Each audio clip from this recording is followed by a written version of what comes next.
UP TET 2021 की परीक्षा के संदर्भ में एक नया नोटिस जारी किया गया जिसे आपको जानना बेहद जरूरी है। माननीय जोधपुर हाईकोर्ट के फैसले के बाद से प्राथमिक शिक्षक भर्ती में बीएड अभ्यर्थियों को पात्र नहीं माना गया है। इसके बाद से ये मामला माननीय सुप्रीम कोर्ट में जा रहा है। माननीय सुप्रीम कोर्ट में क्या कुछ संभावनाएं बनेंगी, इस पर विस्तारपूर्वक चर्चा करेंगे।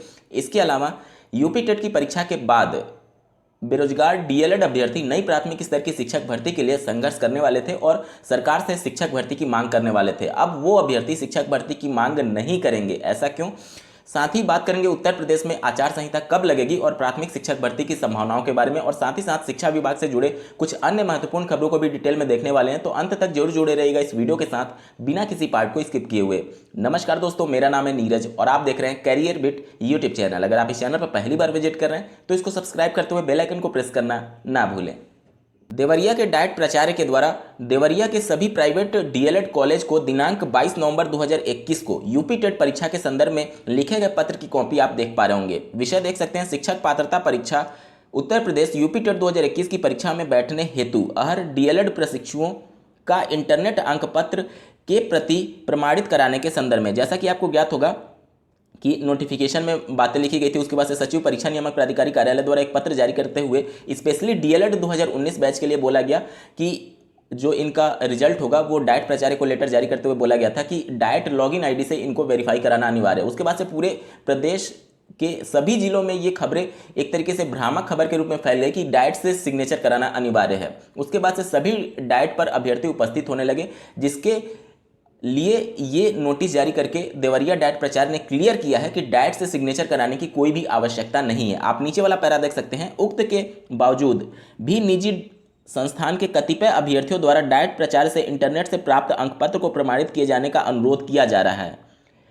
तत्क्रम में आप सभी निर्देशित किया जाता है कि अपने प्रशिक्षण संस्थान के अहर डीएलएड अभ्यर्थियों को जिन्हें यूपी टेट 2021 की परीक्षा में सम्मिलित होना है का अंकपत्र अपने कार्यालय अभिलेखों के आधार पर स्वयं प्रमाणित करना सुनिश्चित करें। यानी डाइट प्राचार्य ने कंफर्म कर दिया है निजी डीएलएड संस्थानों को कि डाइट से सिग्नेचर कराने की कोई भी आवश्यकता नहीं है। कई जिलों के डाइट प्राचार्य के द्वारा सिग्नेचर भी किया जा रहा है। इस वजह से ये सभी खबरें भ्रामक खबर के रूप में सोशल मीडिया साइट्स पर फैलती हैं। आप लोग 100% श्योर हो जाइए कि डाइट से सिग्नेचर कराने की आवश्यकता नहीं है। अगर आप डाइट से संबंधित हैं, मतलब डाइट से प्रशिक्षण लिए, तभी आप डाइट से सिग्नेचर कराएंगे, अन्यथा आपने केवल प्राइवेट कॉलेज से सिग्नेचर करा करके उसके आधार पर परीक्षा में सम्मिलित हो सकते हैं। आपको परीक्षा हाल में एंट्री से कोई भी नहीं रोकेगा। जैसा कि आपको ज्ञात होगा, माननीय जोधपुर हाईकोर्ट के द्वारा रीट लेवल 1 यानी प्राइमरी शिक्षक भर्ती से बीएड अभ्यर्थियों को बाहर कर दिया है और प्रदेश सरकार को बीएड के रिजल्ट को निरस्त करने का भी आदेश दिया है, जो कि रीट लेवल 1 में सम्मिलित हुए थे। इसके अलावा 28 जून 2018 के एनसीटी के उस नोटिफिकेशन को भी माननीय जोधपुर हाईकोर्ट ने रद्द कर दिया गया है, जिसके आधार पर पूरे देश भर में बीएड अभ्यर्थी प्राथमिक स्तर की शिक्षक भर्ती में शामिल हो रहे थे और नियुक्ति के 2 साल के अंदर 6 माह का ब्रिज कोर्स करके पात्र माने जा रहे थे। अब माननीय जोधपुर हाईकोर्ट ने उस नोटिफिकेशन को भी रद्द कर दिया है।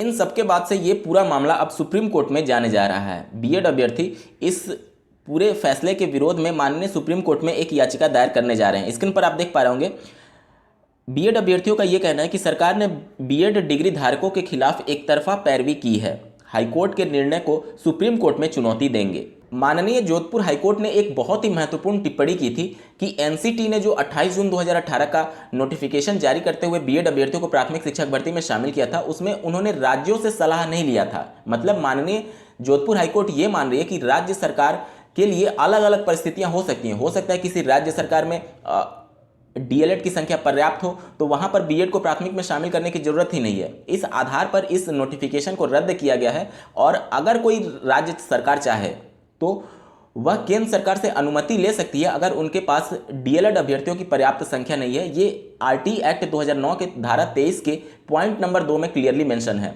तो माननीय जोधपुर हाईकोर्ट का ये कंसर्न था कि जब आपके पास पहले से कानून है इसके तहत, तो फिर बिना राज्यों से सलाह लिए हुए आप एक फैसले को सभी राज्यों पर किस प्रकार से थोप सकते हैं, जबकि सभी राज्यों की स्थिति अलग अलग होती है। बीएड के अभ्यर्थी अब माननीय जोधपुर हाईकोर्ट के फैसले को माननीय सुप्रीम कोर्ट में चैलेंज करने वाले हैं, तो वहां पर क्या परिस्थितियां बनेंगी इसके बारे में एक बार चर्चा कर लेते हैं। जैसा कि आपको ज्ञात होगा, केंद्र सरकार के आदेश के बाद से ही एनसीटी ने 28 जून 2018 के नोटिफिकेशन को जारी किया था, जिसके बाद से बीएड अभ्यर्थियों को प्राथमिक शिक्षक भर्ती में पात्र माना गया। तो जाहिर सी बात है, केंद्र सरकार अपने फैसले के ही पक्ष में माननीय सुप्रीम कोर्ट में पैरवी करेगी। एनसीटी का अगर पक्ष माना जाए तो वो स्पष्ट शब्दों में यही कहेगी कि ये राज्य सरकार का विषय है कि वह किस अभ्यर्थी को शामिल करना चाहते हैं, किसको नहीं करना चाहते हैं। और राज्य सरकार, जाहिर सी बात है, जब जोधपुर हाईकोर्ट में बीएसटीसी के पक्ष में थी तो माननीय सुप्रीम कोर्ट में भी बीएसटीसी के पक्ष में ही पैरवी करने वाली है।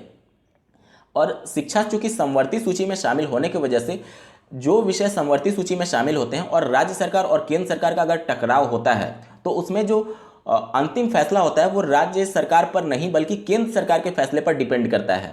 तो अगर ये मामला माननीय सुप्रीम कोर्ट में जाता है तो ये महत्वपूर्ण होगा कि केंद्र सरकार किसके पक्ष में पैरवी कर रही है। लेकिन ये इतना आसान भी नहीं होगा क्योंकि कई राज्यों में इस प्रकार के मामले चल रहे हैं और चूंकि माननीय जोधपुर हाईकोर्ट ने एक बहुत महत्वपूर्ण टिप्पणी की है कि सभी राज्यों की स्थितियां अलग अलग है। कई राज्यों में इंटरमीडिएट के बाद ही डीएलएड में एडमिशन मिल जाता है, कई राज्यों में ग्रेजुएशन के बाद एडमिशन मिलता है। साथ ही बहुत से राज्यों में डीएलएड अभ्यर्थियों की संख्या पर्याप्त है या फिर पर्याप्त से बहुत ज़्यादा है और बहुत से राज्यों में डीएलएड अभ्यर्थियों की संख्या कम है। तो सभी राज्यों को एक पैमाने पर तौल करके ये नोटिफिकेशन वैलिड नहीं माना जा सकता। इसी के आधार पर इस नोटिफिकेशन को माननीय जोधपुर हाईकोर्ट ने रद्द किया था। तो ये बहुत ही महत्वपूर्ण पॉइंट है जो कि माननीय सुप्रीम कोर्ट में भी बहुत बड़ा रोल अदा करेगा इस पूरे केस में। दूसरा इसका पक्ष ये भी हो सकता है कि अगर केंद्र सरकार माननीय सुप्रीम कोर्ट में बीएड के संदर्भ में अगर पैरवी करती है और इस नोटिफिकेशन के सपोर्ट में पैरवी करती है, अन्य राज्य के हाईकोर्ट के द्वारा जो फैसला दिया गया है वो भी एक तरीके से इसमें समीक्षा का विषय होगा कि अन्य राज्य में इसके संदर्भ में क्या कुछ फैसले दिए गए हैं।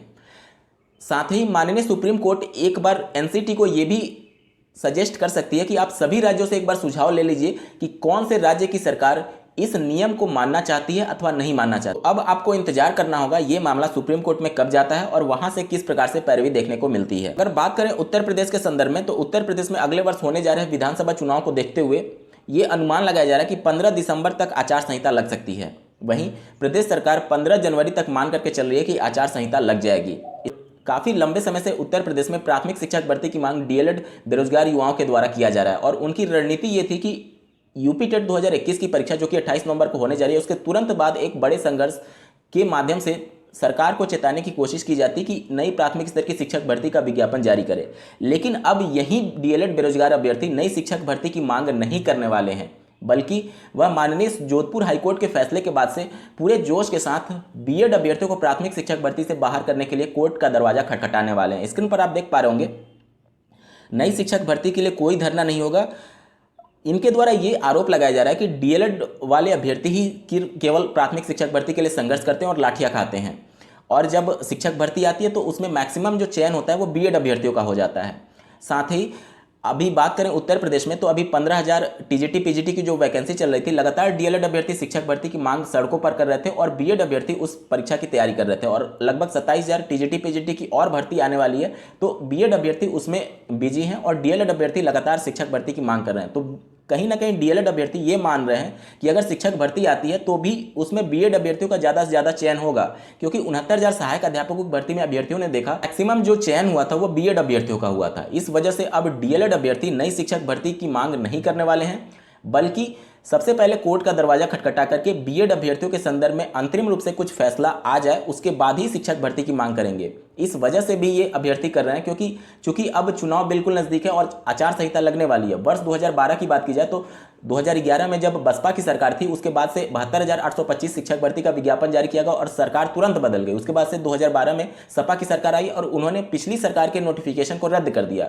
तो ये सब अभ्यर्थियों के मन में संशय है कि कहीं इस साल भी इस प्रकार का मामला ना हो जाए। इस वजह से अभ्यर्थी ये भी चाहते हैं कि अगर पूरी तरीके से सरकार स्पष्ट हो जाए कि किसकी सरकार बन रही है उसके बाद ही शिक्षक भर्ती की मांग की जाए और तब तक डीएलएड प्रथम वरीयता के संदर्भ में अभ्यर्थी अंतिम रूप से कुछ कदम देखना चाहते हैं माननीय कोर्ट की तरफ से। आज के वीडियो में बस इतना ही। ऐसे ही महत्वपूर्ण अपडेट के लिए इस चैनल को सब्सक्राइब करना ना भूलें। इस वीडियो को देखने के लिए आपका बहुत बहुत धन्यवाद। भगवान करे आपका दिन शुभ हो।